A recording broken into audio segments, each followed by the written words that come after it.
Hey guys, I am Kyle, and in today's video I am going to show you how to make pizza in Infinite Craft fastest method.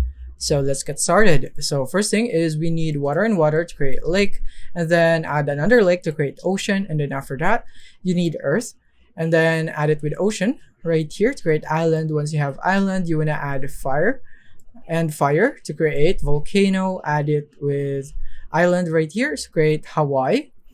So now that you have Hawaii, the next thing is you want to go for water and earth right here to create plant, add it with Hawaii, and then you'd get pineapple. So once you have pineapple, you want to just remove it for now.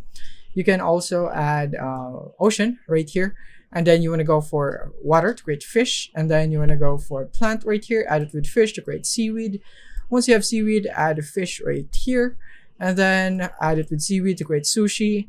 And now that you have sushi, the next thing is you can go and with wind and earth to create dust, and then you want to go for water, and then you'd have mud, and then another mud right here so that you'd have clay.